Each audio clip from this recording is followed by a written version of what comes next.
Well, the answers to the quiz questions in statics. First question is about Young's modulus, and it's directly asking you to find how much the column shrinks when a 5,000 kilogram truck is on it. So the force is given, the original length is there, you can find the area of cross section. Pretty much it's a direct question. So that's the formula for Young's modulus, and make the change in length the subject,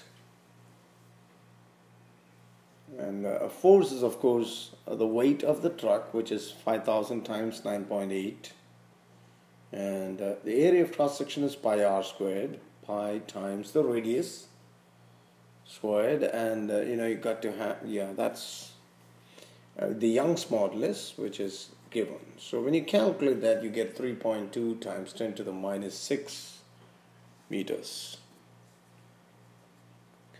In the second question, you have a non-uniform 80 kilogram meter stick which balances when the support is placed at the 51 centimeter mark. So which means that its center of mass is at the 51 centimeter mark. But then the question says, if you have a 5 gram tack placed at some location, the stick balances at the 50 centimeter mark. So the situation is, the fulcrum is at the 50 centimeter mark, the tack is placed, now actually the mass of the meter stick is acting through the 51 centimeter mark, because that's the center of mass, that's 80 grams, and the tack is kept at some unknown point or unknown distance, so the tack is kept here. So that's the fulcrum, that's where the mass of the meter stick is acting through, because that's the center of mass. So if it should be balanced, then 80 times this distance should be equal to 5 gram, which is the mass of the tack, times this distance, right? So 80 times 1 should be equal to 5 times x minus 50.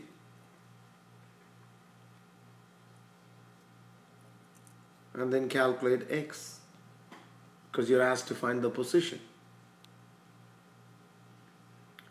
Comes out to be 66 centimeters.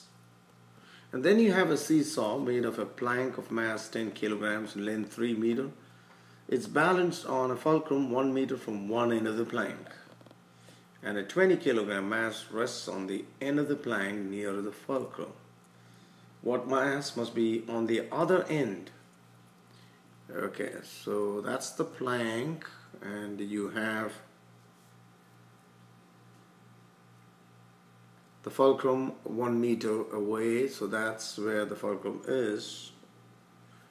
And so you have the 20 kilograms at one end and 30 at the other end, and the total length is 3 meters.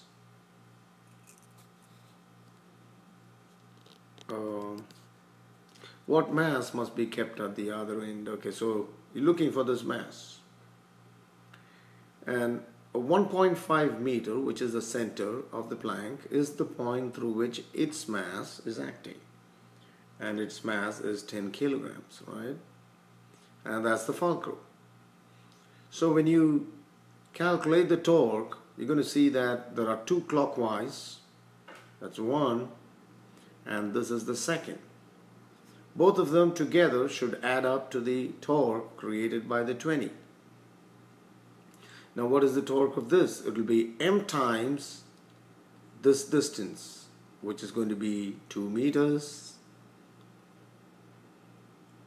and plus 10 times this distance, because this is 1.5 and this is 1, this distance is 0.5, right? So again, m times 2 plus 10 times 0.5 should be equal to 20 times 1.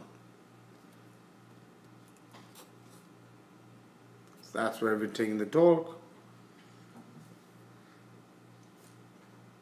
1 counterclockwise, 2 clockwise. Solve that and get the mass as 7.5 kilogram. Okay, and here in this question you have a 30 kilogram child at one end and a 40 kilogram child at the other end. And it says the fulcrum is 1.10 meter from the 30 kilogram child. So that's clearly mentioned here, 1.10 meter. That's the fulcrum. And what you don't see is the mass of 20 kilograms acting right through its center. Okay, so let me put that down. Its mass acting right through the center. So there you go. That's the situation there. So when you calculate the torque, you have 1 clockwise, which is this, because it's trying to rotate it this way, and that will be 30 times 1.10 should be equal to 20 times this distance plus 40 times this distance. You see? So that's going to be, yeah, we're trying to find the length, so let's take it as L there. So 40 times L minus 1.10, because that's this distance, plus 20 times L by 2 minus 1.10, because this is at the center. So you know that this is half of it minus 1.10, because this is L by 2. This much is L by 2, right? So this distance would be L by 2 minus 1.10. Okay, and then do the math. Distribute the 40 there, rearrange, be careful, calculate the length.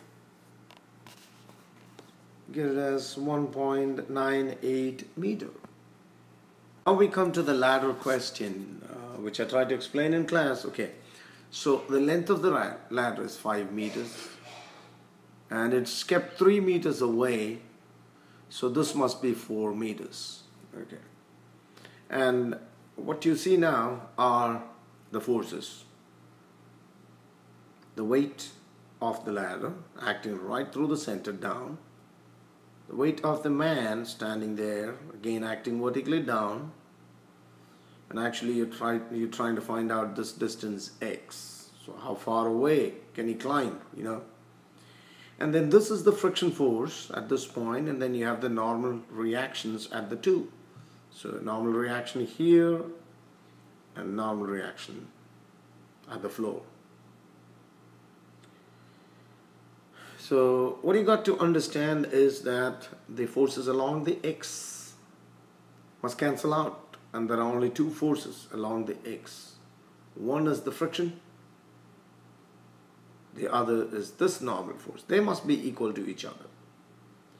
And in the same manner, this force acting up must be equal to the sum of these 2. So both along the x and the y, the forces must cancel out. Now since we know these 2, you can add them up and you will get this normal force. Okay, so that's 5, 3 and 4. Those are the names that I've given. This is 117.6 and this is 588 newtons.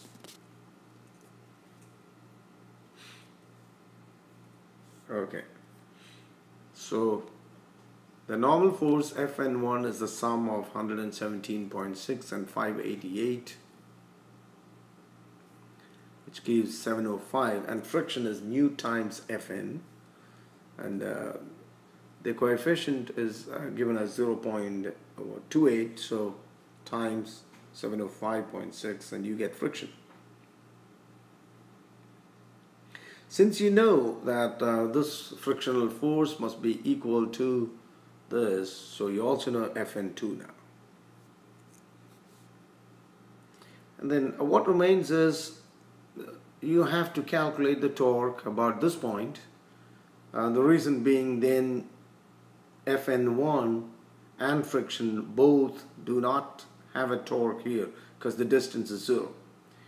So you're left with one counterclockwise, which is this times, watch this carefully, this times the perpendicular distance between the line of action and the point, which would be this much. That is 4 meters, isn't it? Okay.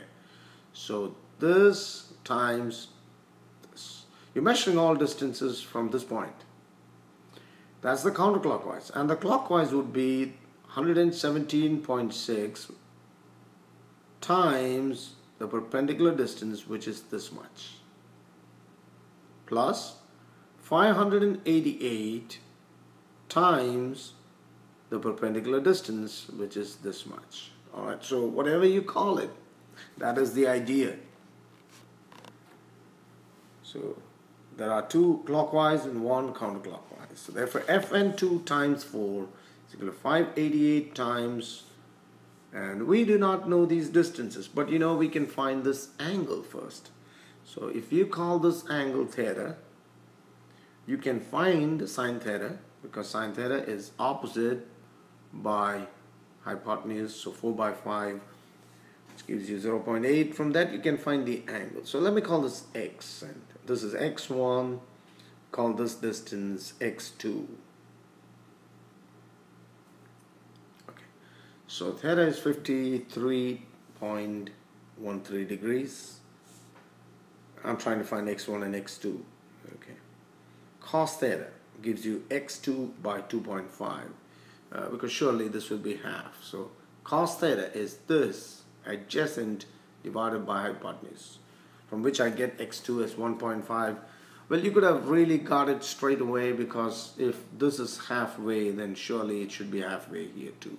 Anyway, and similarly you can find out the other distance. Okay, so when you plug it back into this, you get the value of x1. Now again, go for this big triangle here, from which again cos theta is x1 by x. And since we got x1 as 1.044, it's just a matter of substituting there, and you get the value of x as 1.7 meter. And this is an important question. And then you have this truck carrying a 120 kilogram refrigerator, 2.2 meter tall, 85 centimeters wide, and saying what's the maximum acceleration that the truck can have before the refrigerator begins to tip over. If the truck accelerates, then the refrigerator has a tendency of tipping over this side, right? Okay, so now we got to think about what are the torques that are keeping it there.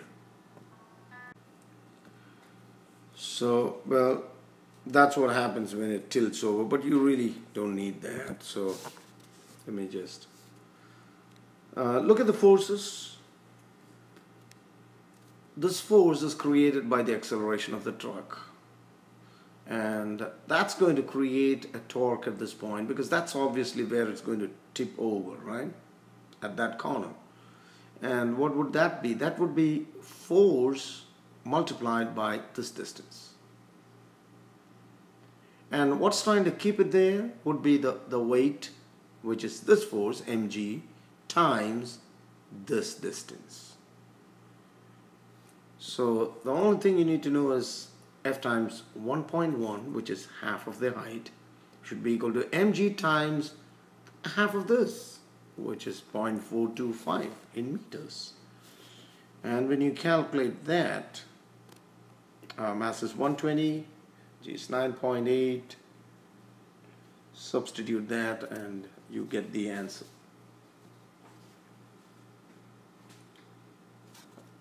454.36 newtons. And once you have the force, you can find the acceleration, because acceleration is force by mass. The mass is 120, so 3.79 meter per second squared. That's a maximum acceleration that this can have. Number 7, we had already done in class, but look at the leaning tower and look at the geometry of that. Well, I really want to put a picture of the tower. But this in itself will make you understand that the vertical line drawn from there is making a certain angle with the axis of the tower, and let's call that theta. And so tan theta would be 4.5, which is given. It's 4.5 meters off, and that would be 4.5 meters off. Tan is opposite side by adjacent side, so 4.5 by 55, and from which you can find theta. And tan theta maximum can be found out by drawing a vertical line from the center, because that's the point through which the weight is acting, right down. So, and then you see that, you have two similar triangles. You see this little triangle here, which means that angle should be the same as before, but now we can give that as x. So we can say that is x divided by this, which is half, right? So x divided by half of 55, which is 27.5. So from that you get x is, let me write that again. I wanted to write this in one step now, instead of making it 2 steps. So treat it like a ratio. And from which you can get x as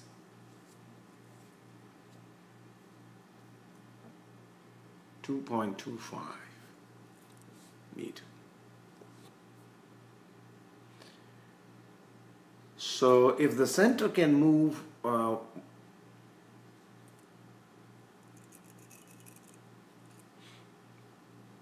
so where do I get that 1.25 from? Because it's already 4.5 meter off, right? Because the diameter is the radius is 3.5, so 3.5 minus how much more it can move. Okay, gives you 3.5 minus 2.25, which is 1.25. So if the base, if the center can move 1.25 meter, that means the top can move double that, which is 2.5 meter. Takes a little thinking. And then you have a 25 kilogram wooden sign, 3 meter by 2.2 meters, and it is supported by 2 nails at this point and at this point. All right, okay. And you're asked to find the horizontal component of the force on the top nail, on this one. So now you see the 2 forces here. This is the weight acting right through the center, and this is the horizontal component of the force here. And you can see when you take the torque at this point, this force creates how much? Force times this distance, and that's clockwise, and the counterclockwise would be this force multiplied by, we're taking it here, you're calculating the torque here, of course. So it'll be this force multiplied by this. Let me try that again. You're calculating the torque at this point. Therefore, the clockwise is this force times this, and the counterclockwise is this force times this. And so if you call it x and y, you have the counterclockwise f times y, and the clockwise is mg times x. calculating the torque at that point. And so you can calculate the force because the mass is 25, G is 9.8, X is half of 3, which is 1.5, and Y is 2.2. And you get the answer as 170 newtons. In the ninth one, it's again a direct Young's modulus question. The elastic modulus is given. You have to find out how much it stretches, and you apply the formula directly. The force here is 1000. Of course, make extension the subject and plug in all the others. Force is 1000. The area of cross section is given in millimeter squared, and you've got to be careful when you change millimeter squared into meter squared. You're going to get 10 raised to minus 6.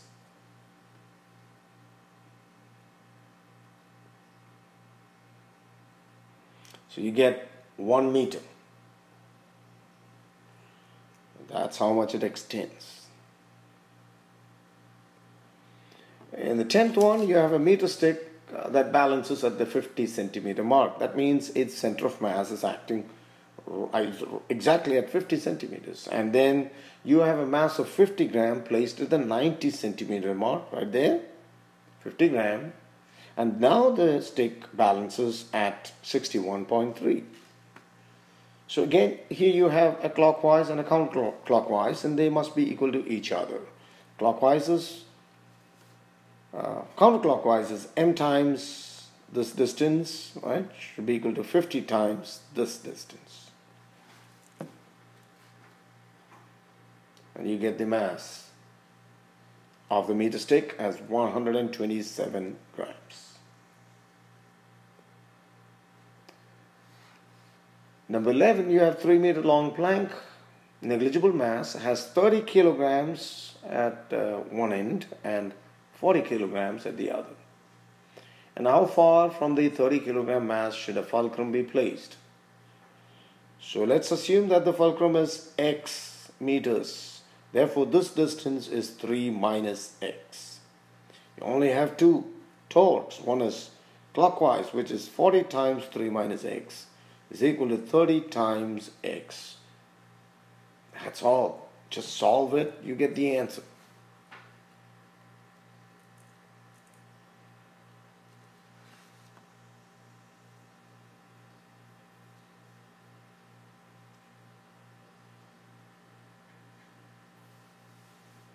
So 1.71 meter. That brings us to the last one. What is the maximum length of a steel cable that can be supported? Young's modulus is given the tensile strength. If you look at the unit, you understand that's the maximum strength that the material can take before it snaps, before it breaks. And so that is F by A. Tensile strength is F by A. So 7.4 times 10 to the 8. That's given. And density is mass divided by volume. Yet volume is area times the length. Rearrange that, you would get the expression for mass. And now you know that the force is actually the weight of the cable itself, which is mg. So mg by A is equal to this. So substitute for mass, the A's get cancelled, and that is equal to 7.4 times 10 to the 8. Now rearrange all that and make the length the subject. So you got to divide by the density,